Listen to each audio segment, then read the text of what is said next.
Monaco rejoint donc le Paris Saint-Germain en tête de la Ligue 1. Monaco qui s'impose au bout d'un temps additionnel long, très très long, 8 minutes pour le centenaire du club. Honnêtement, je suis à la place de Montpellier, je suis comme un dingue. Mais vous les voyez les 8 minutes ou pas? Jamais de la vie. Oui, je les ai vus parce qu'il y avait 8 minutes pendant le match, donc je les ai vus. Tu les as vus, ok. Waouh. Et tu t'y attendais ou pas? Non, je pense qu'il y a 5 ou 6. Parce que là, le but, c'est vraiment à 7,50. Hein. C'est vraiment tout au parce bout qu'il y a... Après, j'ai pas tout compté. Il faudra nous donner peut-être le cheminement de la part des arbitres, mais j'avais vu beaucoup de changements et beaucoup d'arrêts de jeu. Parce qu'il y a eu un match avec beaucoup de fautes. Vraiment. Oui, d'accord, mais les Montpellierins, il y a énormément de. Oui, mais les fautes, c'est pas ça qui te rajoute du temps additionnel. Normalement, c'est soit une célébration de but, soit il y a un gros arrêt de jeu parce qu'il y a une grave blessure, ou soit il y a à la rigueur un arbitrage vidéo qui s'éternise. Mais là, franchement, je suis à la place de Montpellier, je prends un but à 7,50. Il y a le penalty de Golovin, là, il y a la VAR. Ça a été archi. Pour le coup, ça a été vite. Oui. Non, franchement, 8 minutes, j'ai vu Derzakarian râler, on peut le comprendre. Bref. Est-ce que je pense que vous serez d'accord avec moi pour dire que Monaco, le soir de son centenaire, a fait son plus mauvais match depuis le début de la saison? Ça a été vraiment contre Montpellier, franchement, qui est l'équipe contre laquelle tout le monde s'essuie les pieds depuis le début de saison.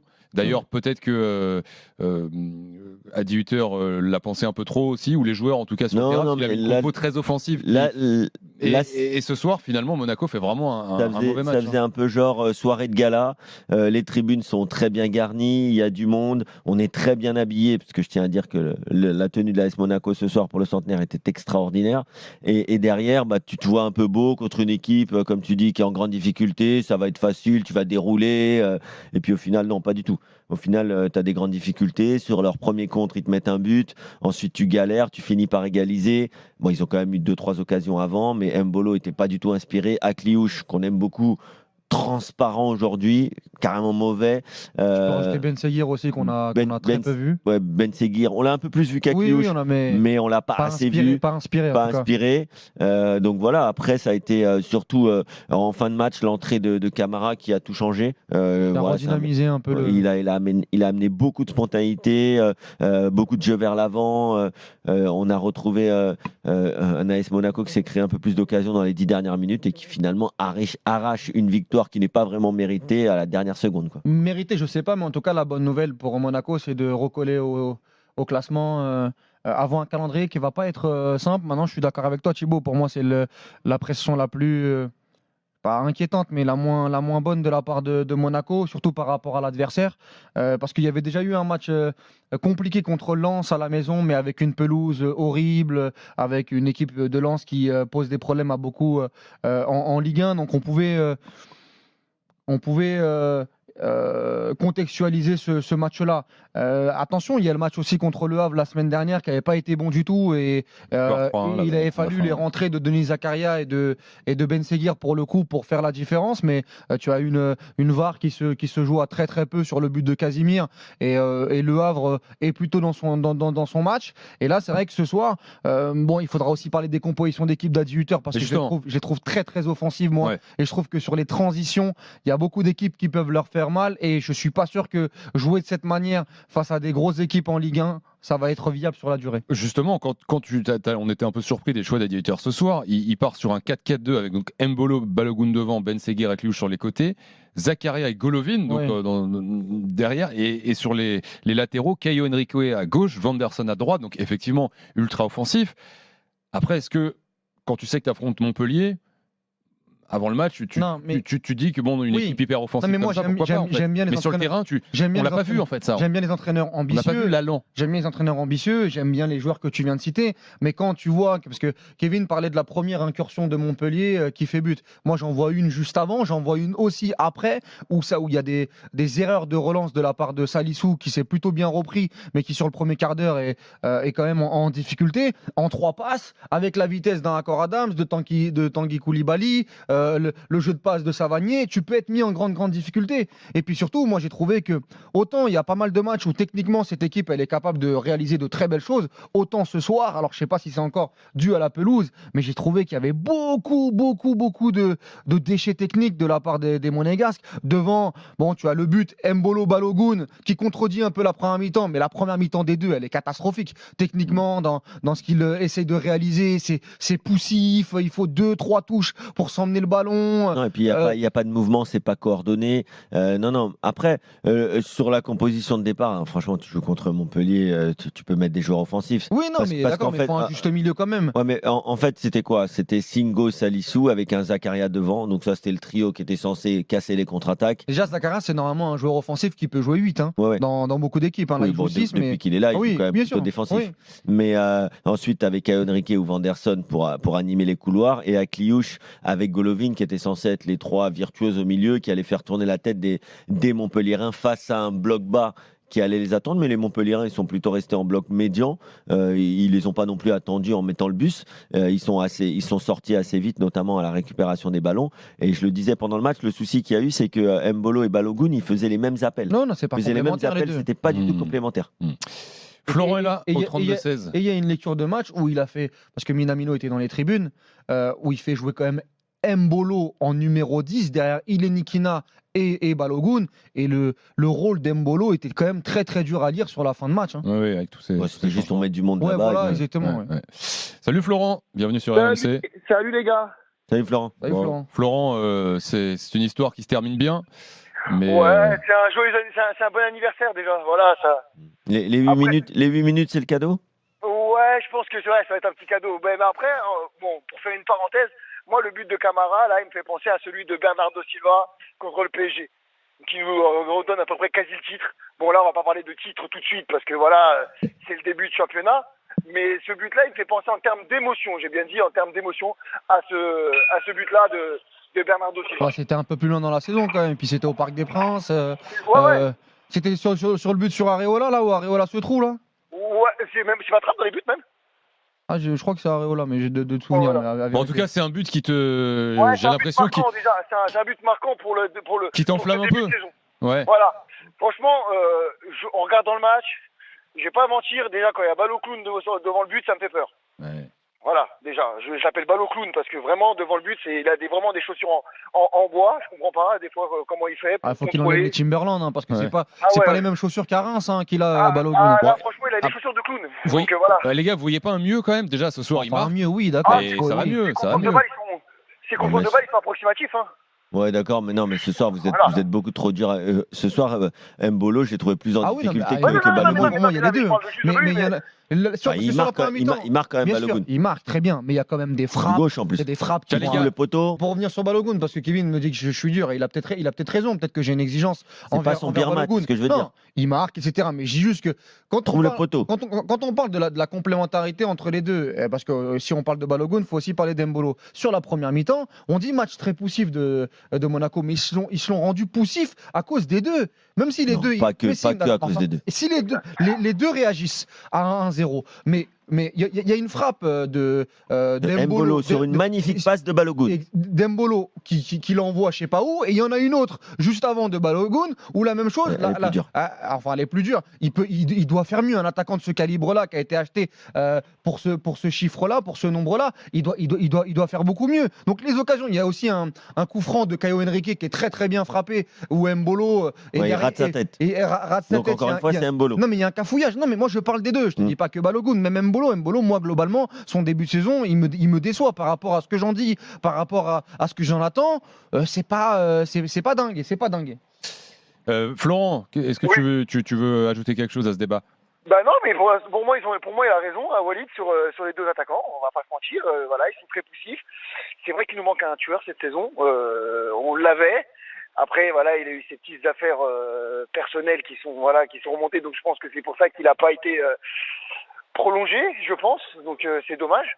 Après, voilà, c'est vrai qu'il nous manque un tueur. Voilà, on a le petit jeune Ilikena pour l'instant qui fait des bonnes entrées, mais bon, pour l'instant, J'aimerais bien le voir démarrer, moi, lui. Hein. Moi aussi, mais pour l'instant, voilà, je m'enflamme pas. Il y a juste, voilà, en termes d'émotion, je vous l'ai dit, les gars, c'est le but, il est incroyable. À la 98e, voilà, on peut pas faire mieux pour un anniversaire. Après, en soi, le match, il est ultra compliqué parce que déjà, on prenait plus de buts depuis quelques matchs, et là, ça y est, c'est reparti, on commence à reprendre des buts. Donc, voilà, c'est un peu bizarre, mais bon. Au moins, c'est passé, on a gagné. Par contre, après, j'ai juste un dernier truc à dire. Je suis quand même déçu que l'une des légendes de Monaco n'a pas été invitée. Bien sûr. C'est Jérôme Bretagne. Eh oui. Parce que rien que pour ça, Monaco méritait pas de gagner ce soir, Florent. Ouais, juste pour ça. Ouais, on est sûr qu'il n'a pas été invité. C'est ce qu'il nous a dit. Franchement, voilà, c'est ce qu'il a dit. Donc, et moi, je trouve ça dommage que. Et pas dans le livre du centenaire. Ils ont trouvé 100 mecs à mettre devant Jérôme Bretagne. C'est ça, ouais, non, c'est pas cool, ça. Voilà, moi, c'est un coup de gueule que j'ai apprécié là-dessus. Le club de Monaco, il est des voix, je comprends pas sa politique. C'est voilà, on est en plein centenaire. Il y a des joueurs qui ont marqué le club. Il a fait une campagne 2004 exceptionnelle et on n'invite pas un mec comme ça. Je suis désolé. Après, bon, voilà, on va quand même dire encore un joyeux anniversaire à Monaco. Et puis, maintenant, on attend demain la victoire au basket et puis tout ira bien. On a assez dit que le match avait été compliqué, pas terrible ce soir pour les Monégasques. Moi, je dirais Camara, hein, c'est lui qui rentre et qui change le match. Fait son entrée exceptionnelle. Moi, je dirais Zakaria qui est encore une fois monstrueux dans un contexte pas simple parce que il joue avec 5 offensifs devant lui, avec Golovin, Ben Seguir, Akliouche, Mbolo et Balogun, et tout ce qu'il colmate, toutes les brèches qu'il colmate pour Monaco, c'est extraordinaire. Et moi, je l'ai dit depuis le début de saison, il est dans le top 3 des meilleurs joueurs de Ligue 1 en termes de régularité. Et je pense qu'il n'est pas troisième. On parle beaucoup d'autres joueurs à Marseille ou au Paris Saint-Germain, mais il préfère Zakaria que Heuberg. Pour moi, il y a match sur la régularité de ce qu'il fait depuis le début de saison. Mais comme on n'en parle pas parce que tout le monde s'en fout à Monaco et qu'il n'y a pas la même résonance qu'au PSG ou qu'à Marseille ou dans d'autres clubs. Mais pour moi, depuis le début de saison, même dans les matchs compliqués comme ce soir et comme contre Lens où ils sont complètement bouffés dans le jeu par moment, c'est Denis Zakaria qui va marquer. Là, c'est lui qui impulse sur le but de Camara. C'est lui qui va mettre le petit coup de collier. Il y a 2-3 actions où il se régale dans la surface de réparation. Non, pour moi, Denis Zakaria, c'est vraiment monstrueux. Monaco qu'on retrouvera mercredi prochain en Ligue des Champions, hein, déjà la deuxième journée sur la pelouse du Dynamo Zagreb, et ensuite ce sera déplacement à Rennes en Ligue 1 avant la réception de Lille. Voilà pour les prochains matchs de Monaco. Je suis en train de penser, on voit passer les images là, du centenaire avec un grand feu d'artifice, mais j'ai pas vu Thierry Henry ce soir. Dommage quand même. Effectivement, il y a beaucoup de personnes que je n'ai pas vu moi. Non, mais Thierry Henry, quand même, c'est un joueur à la retraite. J'ai pas vu. Dans les tribunes. Vous avez vu Trezeguet ? Non, Trezeguet. Vous avez vu Evra ? Non. Vous avez vu Barthez ? Non. D'accord. Ouais, c'est vrai. Bon, Barthez, c'est pas celui que j'aurais dit en premier pour l'AS Monaco, mais. Ouais, enfin, je sais pas. Mais j'ai vu Gaël Givet, moi, par contre. Vous avez vu Rafa Marquez ? Non, mais j'ai vu Gaël Givet. Vous avez vu Gallardo ? Il y avait Jean-Luc Ettori. Il y avait Jean-Luc Ettori, il y avait donc on n'a pas vu beaucoup. Non, mais bon, ils ont montré une photo de Thierry Henry, c'est pour ça. J'ai pas vu Djorkaeff. On J'ai pas vu Djorkaeff non plus. On a vu Kylian Mbappé ? D'ailleurs, il aurait pu venir parce qu'il est blessé. Ouais. Non, mais il est pas venu. Ouais. Il aime bien les tribunes de Monaco. Ouais. Il marché sur la piste et tout. C'est vrai. Il a quand même été champion avec Monaco, formé à Monaco, non ? Ouais. En 2017. Après, de toute façon, les Jeux Olympiques, il n'est pas venu. Là, il est. Pas... Non, on parle pas des Jeux Olympiques. Ah oui, les Olympiques, ouais. C'est Léon Marchand. Oui, puis parlons pas forcément de Kylian Mbappé ce soir non plus. Oui, non plus. Non, mais je pose la question. C'était pas dans l'after ce soir. Ah non, mais je pose la question sur les invités et peut-être qu'il a pas reçu d'invitation, peut-être. Hein. Peut-être comme Jérôme Bretagne, on ne sait pas. Adrien est là au 32-16 et je voudrais qu'il prenne la parole en premier, les supporters montpelliérains. Salut Adrien. Ouais, salut les gars, ça va ? Nous, ça va. Adrien. Ton sentiment là ce soir après ce match où tu te dis ça peut être peut-être fondateur, tu es face à Monaco, peut-être la meilleure équipe de début de saison, tu tiens ce match nul et au bout de 8 minutes de temps additionnel, tu repars avec 0 points. Alors déjà, je fais juste un petit aparté avant de parler du match. C'est par rapport à Walid. Déjà, je suis content de passer avec Walid parce qu'on a la même vision du football. Et il y a un truc, c'est qu'il y a 2 ans, il m'a fait une dédicace dans le Winamax FC. Où justement il parlait d'un supporter montpelliérain qui avait dézingué dans l'after. Oui, je me rappelle de toi. Ouais, que tu m'avais pris pour un journaliste. Et du coup, oui, c'est vrai, t'avais été très bon. C'était à l'époque de quand Der Zakarian revient, non ? Juste avant, c'était. Juste avant. On avait descendu en Ligue 2 avec Pito. Exactement. C'est ça, avec Pito, je me rappelle. Ouais, écoute, voilà. Donc du coup, ça fait vraiment plaisir de passer. Et donc, tu penses quoi de ce début de saison là ? Ça m'intéresse. Ouais, écoute, j'ai mis le match ce soir parce que c'est le centenaire. Je vais te dire un truc, parce que moi j'avais envie de voir Monaco beaucoup plus que Montpellier, parce que je suis très très dégoûté de Montpellier cette saison. Je vous annonce que Montpellier allait descendre en Ligue 2 avant le match de ce soir. En tout c'est cas, quoi qui te dégoûte en fait particulièrement? C'est très long. Alors c'est paradoxal avec le match que j'ai vécu et l'émotion que j'ai vécue aujourd'hui, tu vois. Ouais. Mais c'est tout un ensemble. Alors, je vais parler de Nicolas déjà, avec tout ce qui s'est passé avec Vincent Labrune. où j'ai honte de mon club par rapport aussi à la résonance que les propos de Nicolas ont eu sur le championnat de France. Mais c'est vrai que on peut ouvrir une parenthèse là-dessus. On va rentrer sur le sportif, mais On en parlait en plus. on en parlait avec Kevin et je parle autour de nous, Kevin, mais on te rejoint totalement. On se dit qu'en fait, Laurent Nicolin, avec ses sorties-là, et notamment celle du resto à 30 balles, il a réussi à créer une espèce de tous contre Montpellier. J'ai l'impression que cette saison, un club qui faisait de mal à personne, même un club familial qu'on aimait bien, qui avait de la sympathie. Et on a l'impression qu'on voit les gens, tout le monde veut voir descendre Montpellier. C'est catastrophique. C'est intéressant d'avoir l'avis d'un supporter montpelliérain, parce que ce que tu viens de dire, on se l'est dit pendant le match, on s'est dit mais c'est incroyable. Montpellier, je vais pas dire que c'était un peu comme Lens, mais disons que c'était le club familial de Ligue 1, coach Courbis. Donc la famille Nicolin, le musée des maillots, la paillade, TJ Savanier, tu vois, le petit club que tout le monde apprécie. Il a réussi en un été à retourner tout le monde contre lui avec cette déclaration lunaire et complètement déplacée. Et aujourd'hui, on a l'impression que tu as 90% du football français qui veut vous voir descendre en fait. C'est ça, et puis Kevin, je pense que tu as résumé totalement la sympathie qu'on avait en une phrase. Tu as employé tous les mots, je les aurais employés. Et en fait, même nous supporters montpelliérains, on est unanimes. Moi, j'en ai parlé avec d'autres supporters. Franchement, des potes à moi, je leur ai dit, mais moi, je préfère limite qu'on descende en Ligue 2. J'ai trop honte, en fait, autant dans le jeu. Donc, en fait, ça part de l'affaire avec la Brune, où franchement, on a été ridicule. Et en plus, le pire, c'est qu'on n'a pas d'oseille. Donc, on a recruté au rabais. Les deux recrues qu'on a, franchement, je trouve qu'elles sont plutôt même très bonnes. C'est laquelle, Birama Touré, et c'est qui la deuxième? Surtout sur Nzugula, celui qui a marqué. Ah oui, celui qui a marqué, ouais. Qui est plutôt intéressant vu les milieux de terrain qu'on a et les charrettes qu'on a au milieu. D'ailleurs, Ferry n'est plus là, heureusement. J'espère qu'il m'entend parce que franchement, c'est une honte d'avoir un joueur comme ça en Ligue 1 et dans notre équipe. Moi, je pense que vu l'équipe et vu l'effectif qu'on a, on a une équipe qui est à la rue physiquement. On aurait dû perdre à la sortie des vestiaires. On aurait dû prendre 2-3 buts. On a tenu physiquement, donc ça, c'était un peu un miracle. Mais je pense que c'est surtout le non-match de Monaco. Je vous rejoins justement par rapport à ça.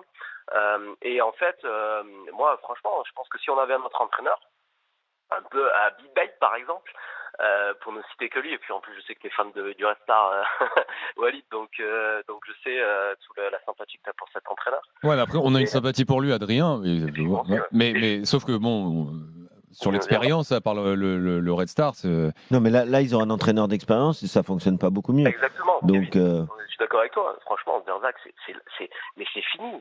C'est le dernier des dinosaures. C'est comme s'il y avait encore Antonetti, Girard, Thierry Lauré, tout ça. Il faut arrêter à un moment donné. Je pense que faut redonner un nouveau souffle. Et c'est pour ça que je pense que Nicolas est en train de saboter tout un travail de ces dernières années. Et Adrien, malgré tout, ce soir, tu sors pas de ce match en te disant bon, Monaco, on fait une bonne prestation quand même face à cette équipe, il y a peut-être de l'espoir. Non, t'arrives pas à te dire ça. C'est ce qui est paradoxal, c'est que j'aurais jamais cru dire ce soir qu'au final, ça faisait longtemps que j'avais pas un peu vibré, tu vois. Quand TJ il met son coup franc sur la barre, j'étais fou. Et quand je vois c'est vrai qu'il y a un coup franc sur la barre de Savanier. Hein. Et oui, il est battu de chez battu, le gardien. Non, il juge bien, il bouge pas, il a bien jugé, il a vu que ça. Et je l'attendais ce but à la 98e quand je vois 8 minutes d'arrêt de jeu, je suis en prendre un et je le sentais. Et j'étais dégoûté vraiment. Et en plus j'ai failli vous appeler à la 95e. J'ai dit je vais attendre la fin du match parce qu'à mon avis il va se passer des trucs. Et puis voilà. Et puis il y a eu l'arbitrage aussi qui a été scandaleux, je trouve. Et globalement je trouve qu'on a fait un bon match. Quand l'arbitrage ce soir? Je suis désolé, Ben Seguir ne doit même pas finir le match dès la deuxième minute, il doit rentrer au vestiaire. Je suis désolé. Oui. Bon, après, je dirais pas que c'est scandaleux. Je dirais que, en effet, c'est un jugement qui est un peu sévère pour vous. Mais après, il faut dire que Ben Seguir, il joue complètement le ballon. Hein. Il joue le ballon, il dégage le ballon. Et c'est vrai que TJ Savanier, qui est pas très grand et qui passe à ce moment-là et qui baisse un peu la tête pour essayer de le récupérer, ça le touche un petit peu. C'est plus les 8 minutes là plus les 8 minutes que là, quoi. Kevin, je te l'accorde qu'il joue le ballon, mais c'est excès d'engagement. Et si cette action était à 65e, est-ce que tu le mets le rouge? Potentiellement. C'est peut-être parce que c'est la deuxième minute. Peut-être, en effet, ça peut jouer après. Je pense pas que c'est un joueur méchant non plus, tu vois, ça reste. Non. En plus, Savani, il lui fait un geste assez osé avec un espèce de sombrero. Derrière, il se retourne pour dégager le ballon. Ouais, honnêtement, ça me choque pas. Autant si tu me dis, bon, 8 minutes, ça fait beaucoup d'arrêts de jeu. Là, je te dis, c'est pas faux. Ça fait partie, les 8 minutes font partie aussi, justement, de cet arbitrage que je n'ai pas trouvé bon ce soir. Voilà, après, moi, je sais pas ce qui va se passer dans les prochains matchs, parce que bon. Un point calendrier, quand même, tu vas jouer à Reims, tu reçois Marseille et tu reçois Toulouse. C'est très difficile, bah oui, mais je sais pas, en fait, moi, avant ce match-là, j'aurais dit, je ne sais pas combien de matchs on va gagner cette saison. Le truc, c'est qu'en fait, il y a même plus nul que nous, peut-être. On ne sait pas. Peut-être que Saint-Etienne fera même une saison bien pire que la nôtre, ou Angers. Ouais, il y aura de la concurrence, je pense.